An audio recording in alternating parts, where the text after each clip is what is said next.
Hey guys, how you doing? Welcome back. Kyle here with another little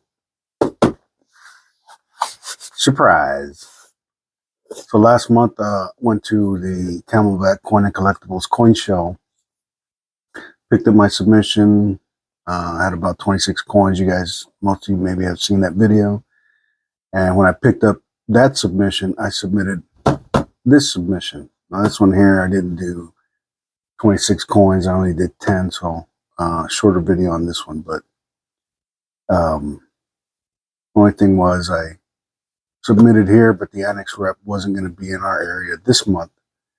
He was going to be down in Tucson, Arizona. So this last weekend we went down there, went to that little coin show, picked up the coins, and well, we'll see what happens here with these. Anyways, here's my coins I submitted.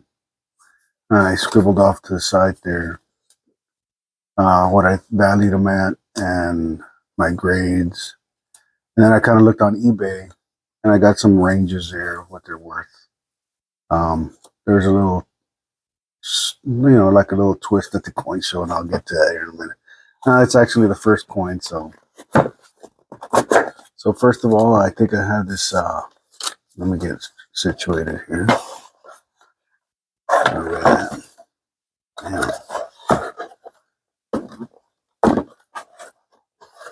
Yeah, here we go. Put those over there. So, oh, sorry about that. But yeah, I got this 1942 Denver. Nothing special about this coin, but sometimes I get these coins from my local coin shop, pawn shops, whatever. And when I'm bored or whatever, I bring them home and I look them up under the microscope. And you can see that's a full band there, right?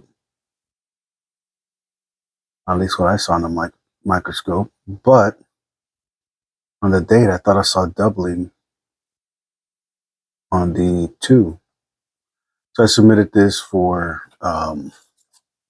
variety of any kind or a double die. But as you can see, it was screened for varieties, but they called it machine doubling, not a double die. So anyways, I got an AU 58. And even with that 58, I think that disqualifies you from getting the full band lines because it's got to be a mint state coin from my understanding. And that one there is about 20 bucks. So it cost me like, I don't know, $2, $3 a buy, $10 a grade. So down 13 bucks. And if I ever sell it, it'll give me a $7 profit minus eBay's fee. So I'm keeping it. The next coin, this is a nice one. And I don't know where I got these, man, but I've had them for a long time in a book. And like I said, the coin show was coming. I came up with 10 coins and I figured, why not submit one of these?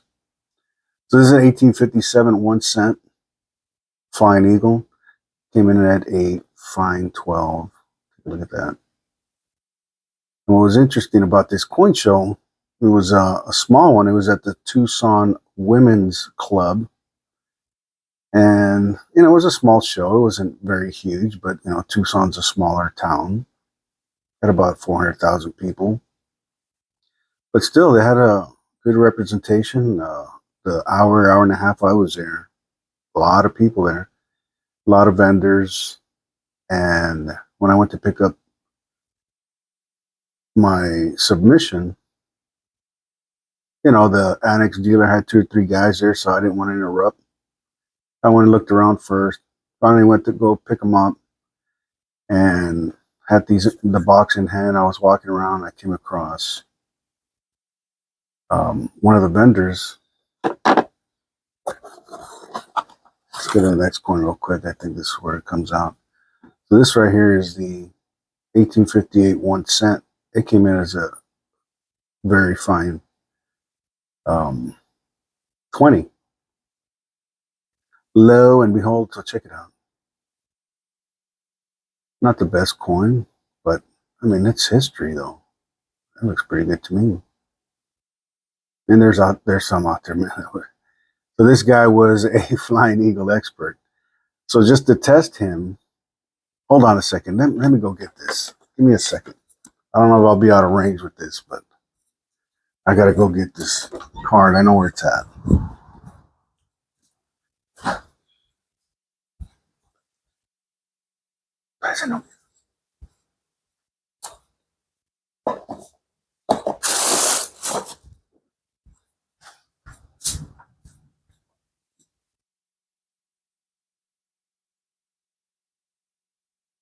Uh-oh. Hold on, I'm gonna pause it real quick.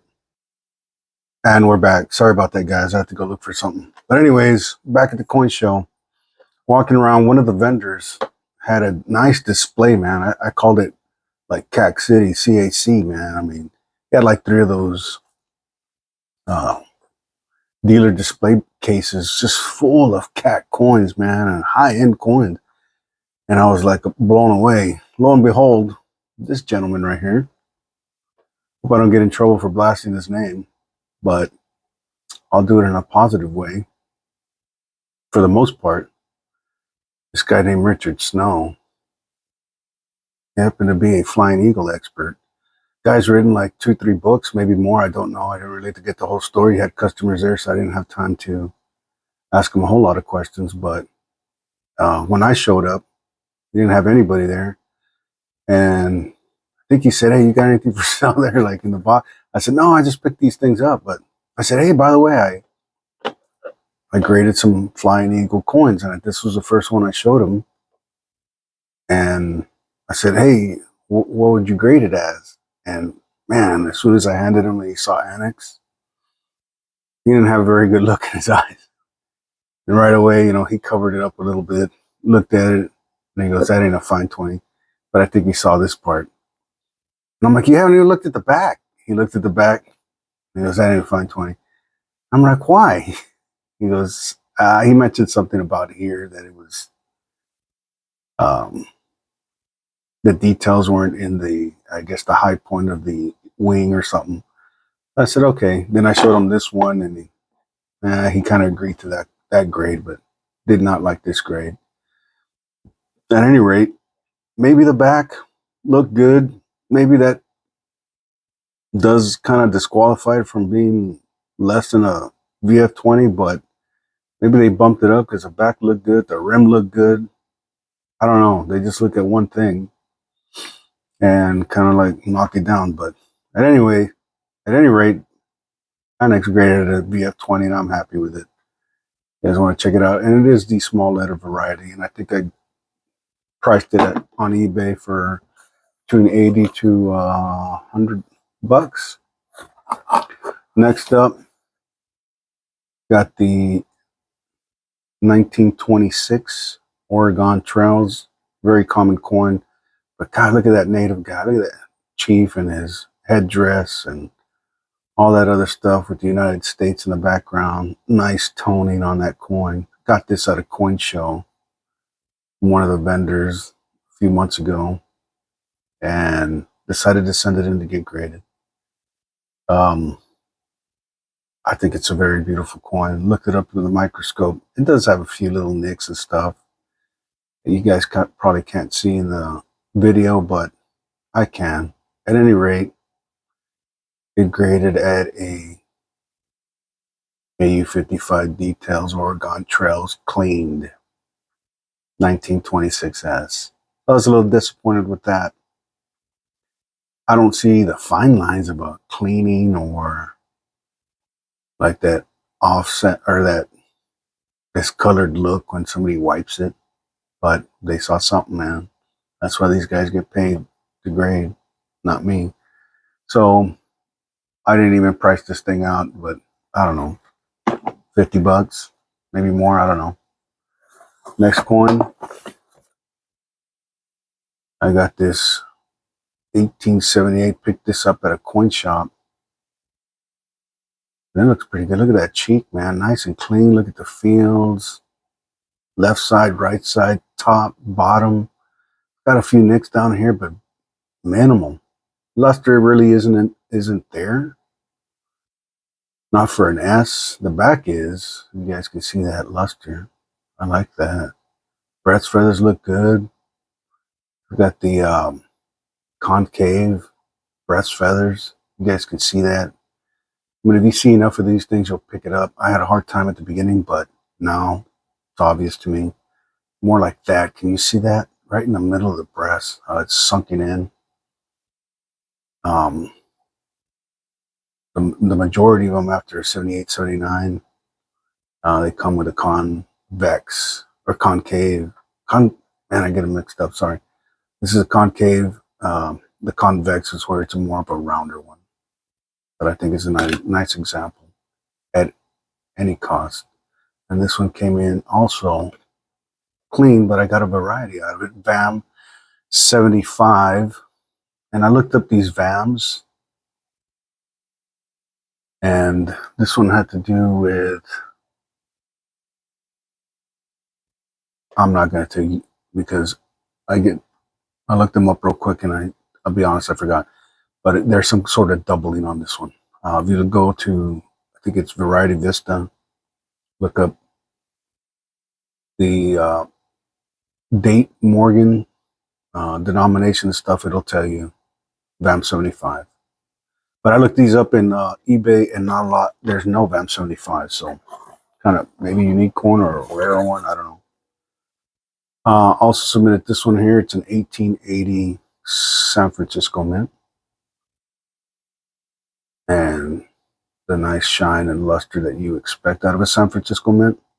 This one does have a little bit more nicks and gouges and stuff on the left or on the front of the nose there with Lady Liberty.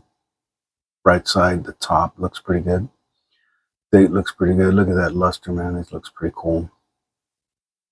I like the details there, top of the ear, the hairlines and stuff. But it does have a little chatter there in the front. Let's look at the back, the reverse.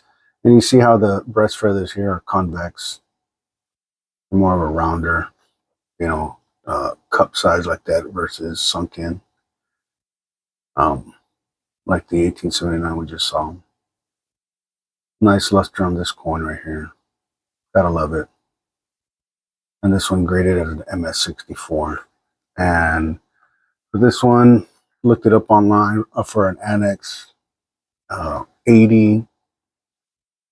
Let me make sure. 1880. What did I get it at? Oh, let's look it up right here. 1880S. Valued it at $60 raw. Looks like 130 to 150 bucks. It's not bad. But like I don't sell these coins, man, to be honest with you. Next up is a 1878 Philadelphia. It's also a nice little example. Look at the hairline right away on top of the ear. Looks pretty good to me. There is some nicks, some gouges, some scratches there in the field in front of the nose. Same thing here on the back, right in the middle.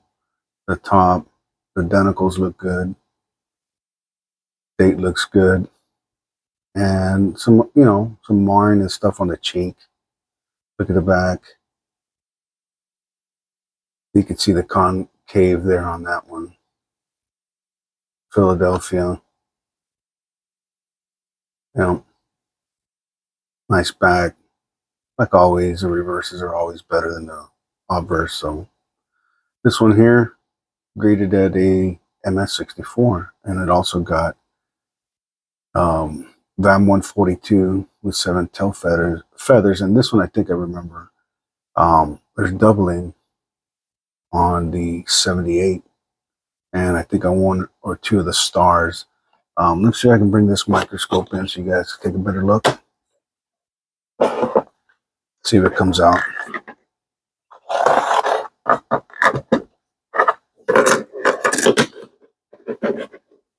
I have to kind of situate it a little bit different. Bring this thing up. Focus it in.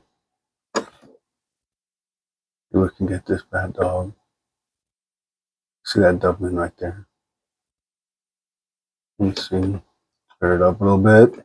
Come on, baby. Don't let me down.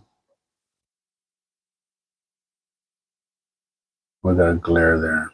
But anyways, you can see the doubling there on the 7 and the 8. And I think maybe on the other side of the stars, there's another one.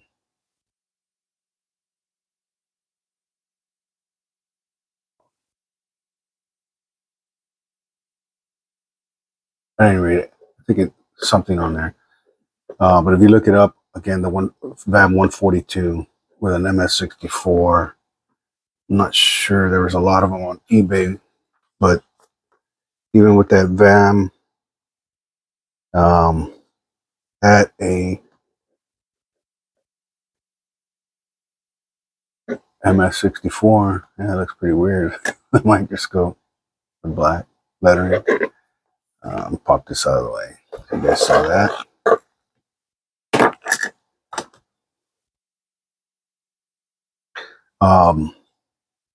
At VAM 142, man, I think I got that $350 to $390, man. So, and that's for like an ANACS. I think I saw a PCGS one up there and it was a little bit more. So I knocked off like 20, 30 bucks from it. But hey, man, who would have known? Another coin shop pickup there. And I think I paid like 40 bucks for it. Next coin here, I got a 1886 Philadelphia. That one does have a lot of nicks and gouges, scratches all over the cheek, the face. Hairline looks pretty good on top of the ear. Cap looks great. This side of the field looks pretty good. Got some gouges on that as well. Top looks good. Bottom, the date, 1886. Let's look at the back. Or reverse. Or the breast feathers look great. Good definition on that. Feels look good. Just the obverse, man, got dorked up over the years. Anyways, this one came in at an MS63 even with all that. But it does look better in person. Nice little example there of an organ. Next one up is an 1881 S common date. But look at that. Cheeks look good. Not a lot of action going on. Feels look good. A little bit, some schmutz in the nose there in the field. And this side looks great. The top, bottom. Let's look at that hairline. Can you see that? That looks pretty good. A little mushiness there on top. Not much. And there at the bottom of the neck. Reverse San Francisco Mint. And that looks great. How come the obverses can't look as good as the obverse? Yeah, it can't look as good as a reverse. Breast feathers look great. The wings, feels at the top, the lettering, the reeds. Beautiful coin. Anyways, graded at an MS64. Not bad. And I think the value on this 1881S, I got it at 90 to 120 bucks. I'll take it. I think I paid 30, 40 bucks for that thing as well. And the last coin is a 1921 Pete's dollar, high relief. Well, you can really see it here on these signs. That's where I look right there, and you can see like the high relief or the undulation there, or you can definitely spot it out. The hair, you can see all that softness, mushiness, and soft stripe. You know, they had problems with, I don't know if it was the annealing, the softening of the metal back in the day. Oh, you guys saw the grade already. It's defined 45, which I will take. Got this coin, I don't know, a few years ago, and decided to send it in. Let's look at the back. Same thing here with the feathers on the eagle.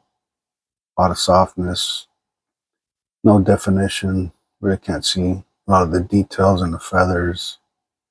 But it's an iconic coin, highly sought after. And even at this grade, at extra fine 45 for ANACS.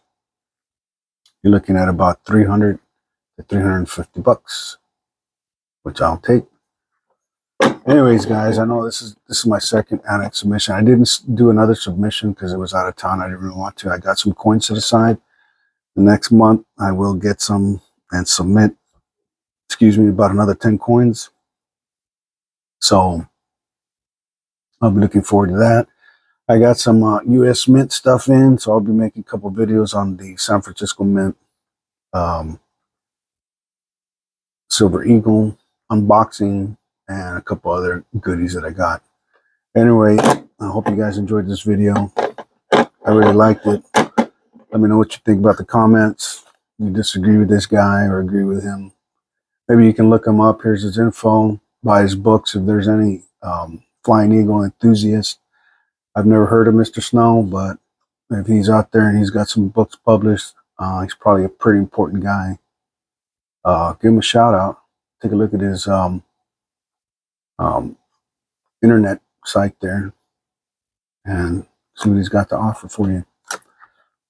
One thing I will say about these ANACS submissions that I've been noticing, and I see a lot of people, these guys at coin shows, they see the ANACS, the slabs. Man, I'll be honest, the only really thing I don't like, more and more I look at these things, is the color scheme. The color scheme. In this day and age with the computers and the software we have all these colors of the spectrum available to us. I'm sure the folks out there at the marketing and design component there, or section of ANACS, can come up with something better than this yellow, man. Kind of makes me look I'm at McDonald's or something, ordering a Big Mac. So if they can even get that blue and swap the colors and put that blue on there and bring the yellow back to their logo, I think that'll work and make the slab more attractive, man. I mean, the coin is, don't pay for the slab. You're looking at the coin, but when a coin is in a slab, the first thing we look at, not only is a coin, but your peripheral vision will go to the colors. I mean, change the yellow. There's a lot of colors out there available, ANACS. I think if you guys can do that, boom, I think you'll hit a home run. Everything else about you all, man, is okay in my book, but I think this color kind of detracts and gets people away from putting their coins in your own slabs. I mean, I'll take it, but other people may not agree. So reconsider your color scheme, ANACS, and see where you guys go. At any rate, guys, that's all I got. Let me know if you guys agree or not with these. And I'll see you on my next video.